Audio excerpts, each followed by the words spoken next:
Hi guys, autumn is in full swing here in the UK. Today I'm going to take you through via using the snake method how to cook beef short ribs.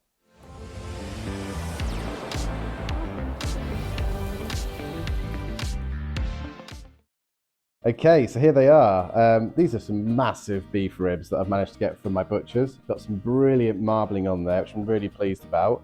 One thing that I did find, which is a real shame I can't show you for the video, same as with the ribs really, I need to ask these guys to stop being so kind. They've actually taken off, there's actually two rinds that are on the back of here.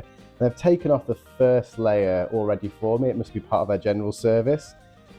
Usually, which is what I had the kitchen paper towel ready for, you get your knife just underneath. So I've actually got my knife ready just underneath the second layer, as you can see there. So it's just pulling away. And from there, what you would then normally do is either you can pull it up if you're fortunate enough, or if you use a kitchen paper towel, you can use that extra grip just to rip the rest off the back of there as well. So I don't want to take the second one off because that keeps everything together underneath quite nicely. There is an element of fat just off the top here. So to begin with, I'm just going to start by using a really sharp knife, just taking off just the top layer of that silver skin. Now, you don't want to necessarily take a bit of a stab at the meat itself. So as you do this, you just want to be pulling back as you go through. So your knife is just taking that top layer, you're not having to cut away too much of your meat. And as you can see, look at the marbling on this particular set of beef here. So I'll fast forward and we come back in a minute and we'll get on to the seasoning part. Right, so I'm about halfway through there. I thought I'd bring it back before we get to the sort of seasoning finish stage. I've actually managed to take that first part just over here. As you can see, I'm really chuffed with the marbling we've got on this particular beef rib here. What you'll probably find, a bit like me, that actually if it's starting to get a bit tricky as you get the part way through, don't worry, just take your time. Just simply turn the beef rib around and just work from the other corner, and I'll probably continue on from here.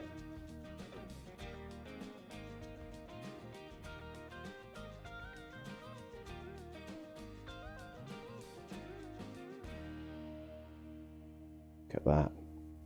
Huge amount of fat.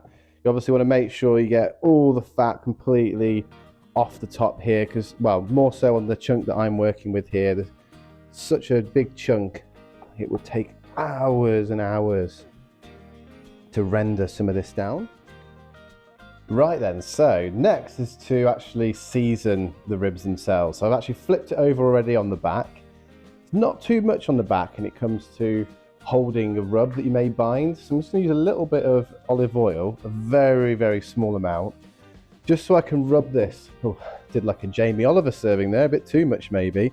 I'm just going to rub this all over the back, just to make sure that I've got enough there to bind. And I'm using today Angus and Oink Black Gold. This stuff is incredible. I've used it on my briskets in the past before. Got two ways of using this as well, so it makes life nice and easy. You've got one side where you can get a massive serving, usually from a dip of spoon in there. And then you've got the other side, which allows you to sprinkle it straight from the tub itself. So I'm gonna just go from a bit of a height here today. I would recommend, as you can maybe see, I have here as well, using a chopping board or some kind of tub that you can season your meat in, just to capture everything as you go through. Doesn't need to be too pretty on the back, because let's be honest, the serving itself is all about the top. But as I go through, just going to make sure I season the sides. Okay, and then once you've got your sides, I'm just going to flip this over. I'm going to use an absolutely light bit of olive oil, just to give it a little bit of something to bind onto just on the top here. Very light, you may have seen then. And then just use the Angus and Oink Black Gold. Absolutely love this stuff. Just to get this all over and coated.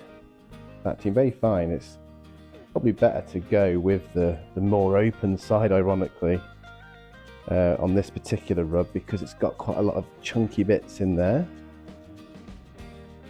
Right, so I've really gone to town on this because there's a bit of fat to render still that's on the top that I didn't want to get rid of.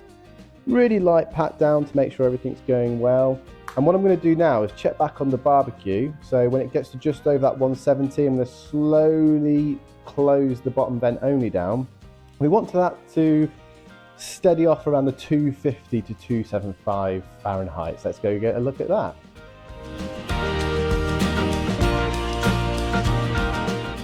Okay, so I've got this started already. I'm using the Weber briquettes again today. As per usual, if you want any links to any of these things, I'll put them in the description.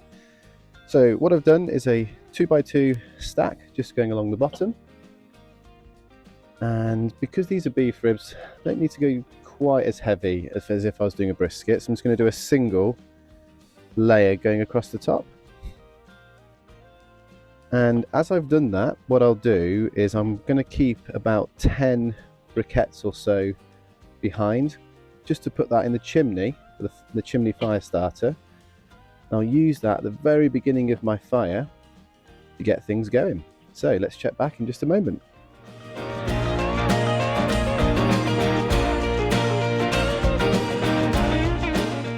So to get things started, I'm using my Weber firelighter cubes. I'm going to just light these up. Just 2 of those is needed for the chimney.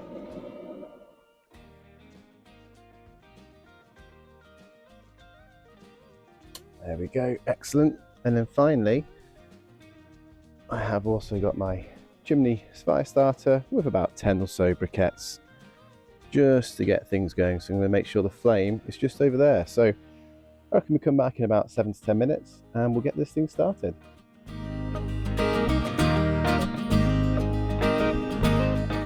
Right then, so these look like they're ready to go.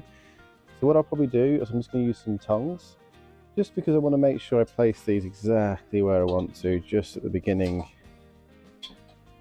of the snake. And I'll just quickly move this out the way so you can see what I am doing. Just want to make sure I don't get the ash all over the floor. In fact, let's just pour it in. And then I'll just move these around.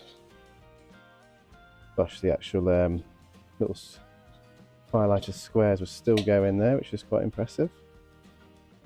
So I just want these close to, not necessarily on top of, the snake itself. So it will catch a light, and then what I'll probably do is I'll get the grate on next. Sorry, I'll put the wood on first, then I'll get the grate on, get it up to temperature, and we'll come back in just a moment. Okay, so the wood I'm going to be using today is a Weber hickory wood chunks. I'm going to just place 3 of those just on the snake itself, about sort of like 5 centimeters or so apart from each other. I'm going to save a piece to put onto the beginning of the snake just as the temperature settles, so I don't get any flare up straight away as I'm trying to sort out the temperature itself. And finally, we're going to put the grate on. And I'm also going to hook up my Weber iGrill 2 to keep an eye on the temperature. Okay, so for those that might have seen me use this in my ribs video, I'll put a card at the top for you if you're interested in that one. Just going to connect the temperature probe. You want it far away from the fire itself so that you get a good reading of what's going on all around your barbecue. I'll get this lid over. Purposefully, I want the vent on the opposite side of where the heat source is, so it drags the heat across, and that'll be important, of course, when we come to the cook with the smoke. So what I'm going to do is I'll come back once I have this to around 170 or so, and we'll slowly start to close down the bottom vent, but I will be keeping the top vent completely wide open. Right then, so this is actually gone a little bit past. It's about 180 to 185. So this is where I'm now going to start to bring just the bottom vent down to just before the middle dot here where the sear stage is. Just want to allow it to keep gradually building, but I do want to stop this and bring it just past that middle dot on the other side where you start to close it down to about here, just to stabilize this off when it gets to around that sort of 245, 50 sort of area. So it will start to stabilize the heat out around the 250 to 275 Fahrenheit. Okay, so just as that's coming up to temperature, One thing I did forget to put in was a drip tray. So I'm just going to quickly add this one in, just for the middle here. So if I get into any bother during the cook, I'm able to add in some water to help cool this down. But more importantly, this is my first cook today on the Weber Kettle 70th edition. So I'd like to try and keep it as clean as possible so it will catch any of the fat drippings that comes from those beef ribs as well. Okay, so now that it's reading around the 250 mark, I'm just going to bring this to just after the second dot, and that should hopefully start to stabilize off around that 250, 275 Fahrenheit mark. Let's get the ribs on. And there we have it. So now that we're at the right temperature, I'm just going to bring these over and add them to the opposite side. The heat, and we'll probably leave that now for about 1.5 hours until it might need a bit of spritzing. Now the meat's on. Before I forget, let's get a bit of smoking wood on there to get things started at the beginning of the chimney, and we'll check back in just a moment.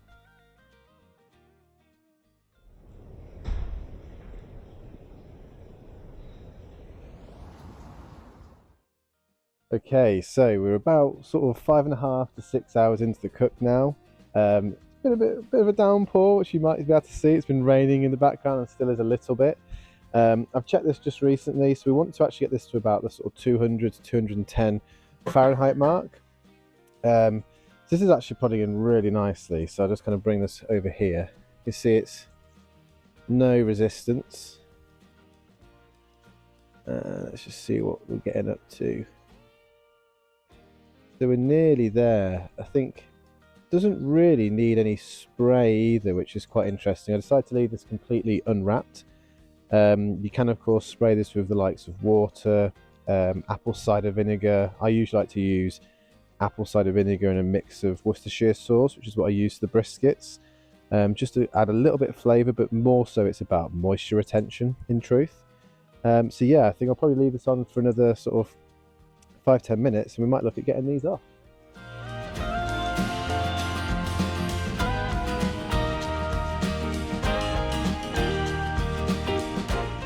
Well, annoyingly, looks like I had audio issues on this last clip.